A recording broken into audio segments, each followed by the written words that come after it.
दोस्तों, कोयला भंडार के ऊपर बसे झरिया भौरा कोलियरी में साल 1916 में पहली बार आग लगी थी। इसके बाद धीरे धीरे यहाँ बाकी इलाकों में भी जमीन के अंदर आग फैलती चली गई। बीते एक शताब्दी बाद भी यहाँ की आग पर काबू नहीं पाया जा सका। दर्जनों योजनाएं बेहिसाब खर्च के बाद भी आग का दायरा लगातार बढ़ता गया। इसके अलावा भूधसान की हजारों घटनाएं हो चुकी है।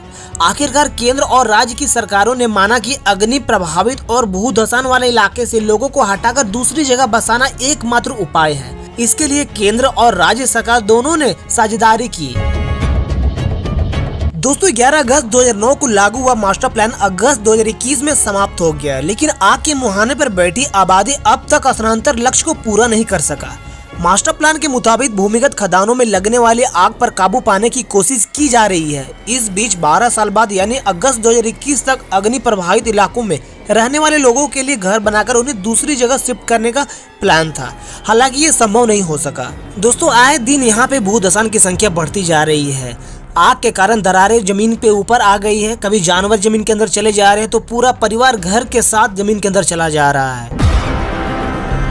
ऐसी ही घटना कल्याणी देवी के साथ हुआ। सुबह के लगभग 7:45 बज रहे थे। कल्याणी हर रोज की तरह खुले में शौच करने गई थी, मगर दिसंबर की वो सुबह कल्याणी और उसके परिवार के लिए मनहूस साबित हुई। वह फिर कभी लौट कर नहीं आई। जमीन धंसने के कारण कल्याणी जमींदोज हो गई।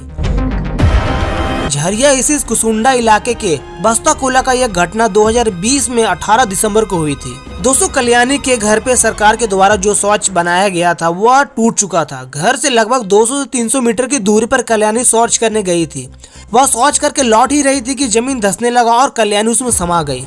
गड्ढा करीब 10 फीट का था। यह कहते हुए कल्याणी के पति दिलीप बावरी की आंखें नम हो गई। दिलीप आगे कहते हैं, बीसीसीएल के कर्मचारी को जब घटना की जानकारी मिली तो वे मौके पर काम छोड़कर भाग आए। पत्नी की मौत के बाद बीसीसीएल के मुआवजे के रूप में 4.5 लाख रुपए देने की बात कही थी, जिसमें आज भी 75,000 रुपए नहीं मिले। सरकारी दफ्तरों के चक्कर काटते काटते हम थक गए हैं।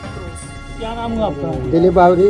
अच्छा, क्या घटना घटी? सुबह 8 बजे परिवार गई शौच करने के लिए और शौच के दौरान जो है कि गड्ढा हो गया, उसमें मेरा परिवार गिर गई। और कितने बजे? सुबह 8 बजे। और आज 4-5 घंटा होने जा रहा है, कोई कार्रवाई नहीं हुआ अभी तक। दिलीप अपनी पत्नी के साथ हुए हादसे का जिक्र करते हुए बताते हैं कि मेरी बेटी दौड़कर मेरे पास आई और बोली, मम्मी अंदर जा रही है। जब तक मैं वहां गया वो अंदर जा चुकी थी। इस घटना को पूरे 2 साल बीत चुके हैं, लेकिन झरिया के इलाके में लोगों की जिंदगी अब भी खतरे में है। झरिया के लोग कहते हैं कि अभी हम लोग बैठकर यहाँ बातें कर रहे हैं, मगर कब हम जमीन के अंदर समा जाएंगे यह कहना बहुत ही मुश्किल है।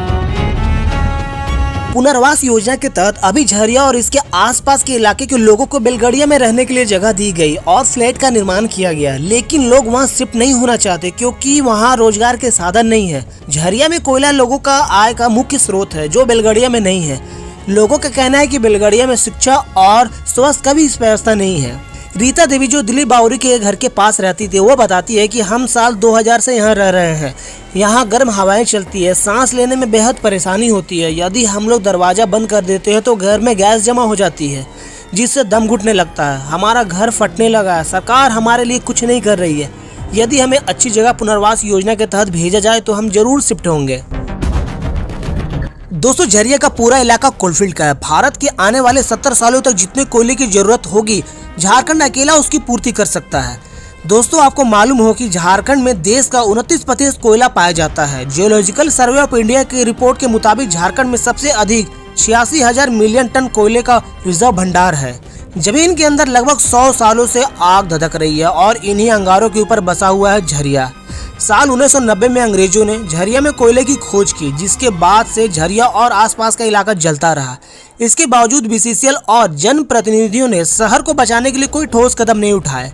आलम यह है कि मौजूदा वक्त में झरिया शहर में चारों ओर आग की लपेटें और भूधसान लोगों के जीवन को बुरी तरह से प्रभावित कर रही है। दोस्तों, झरिया के बाद बालूगदा और उसके आसपास के इलाकों की स्थिति बहुत ही दयनीय है। बालूगदा के मनीष कुमार पांडे कहते हैं कि हम रात को सो नहीं पाते हैं। कोयले की गाड़ियों की आवाज हमारे कानों में गूंजती रहती है। ऐसे में हम ठीक से सांस भी नहीं ले पाते हैं। मनीष के घर के बाहर कुछ ही दूरी पर जमीन में आग लगी हुई है। मनीष बताती है कि यह आग 1 साल से अधिक वक्त से जल रहा है। बारिश के दिनों में स्थिति और भी बदतर हो जाती है। गैस रिसाव के साथ घरों और जमीनों में मौजूदा दरारें बढ़ने लगती है। झरिया और आसपास के इलाकों में ओपन कास्ट माइनिंग इस वक्त जोरों पर है। झरिया के सहाना पहाड़ी इलाके में औसतन घरों में दरारें पड़ चुकी है। इसी इलाके में रहने वाली जितनी देवी कहती है कि ओपन कास्ट माइनिंग के दौरान जब बीसीसीएल कंपनी द्वारा ब्लास्ट किया जाता है तो घरों तक तेज आवाजें आती है और घर हिलने लगता है। कोयले का इलाका है, इसलिए यहाँ गर्मी बहुत अधिक लगती है। हमें खाद वाला पानी पीना पड़ता है, वही पानी जो ओपन कास्ट माइनिंग के बाद खाई से निकलती है। दोस्तों, झरिया के इलाकों में साल 1916 में आग लगना शुरू हुआ और 1938 तक झरिया के 1/3 खदान आग से प्रभावित हो गए। आग 3 कारणों से लगती है। पहला कोयला, दूसरा तापमान और तीसरा ऑक्सीजन। कोयले की प्रॉपर्टी ऐसी प्रॉपर्टी होती है जो अगर अंदर 2% ऑक्सीजन भी रह गया तो उसमें आग लगने के लिए काफ़ी है। दोस्तों, यह संभव ही नहीं है कि सभी अंडरग्राउंड माइनिंग स्थल पर जाकर आप तापमान को कंट्रोल करें। चूँकि आबादी अधिक है, यहाँ भी यह नहीं कर सकते कि पूरा टाउनशिप ही दूसरी जगह शिफ्ट हो जाए। आग बुझाने के लिए सभी का सहयोग चाहिए। लोग सरकार के साथ मिलकर काम करें। सबसे प्रभावित इलाकों को चिन्हित किया जाना चाहिए। जिन इलाकों में आग की घटनाएं हैं वहाँ से लोगों को हटाया जाए। उन्हें झरिया मास्टर प्लान में हाउसिंग की सुविधा दी जाए। जहाँ तक रोजगार की बात है तो मास्टर प्लान में न्यूनतम भत्ते का प्रावधान भी रखा जाए। मसला यह है कि झरिया में लोगों को कोयले से अधिक कमाई होती है, इसलिए वे बेलगड़िया में शिफ्ट होना नहीं चाहते। लोग वहां से शिफ्ट करें, इसके लिए प्रशासन को एक्शन भी लेना होगा। दोस्तों, कोयले से होने वाली कमाई खदानों से झरिया के लोगों को आसानी से कम कीमत पर कोयला मिल जाता है, जिसे बेचकर वो अच्छी कमाई कर लेते हैं।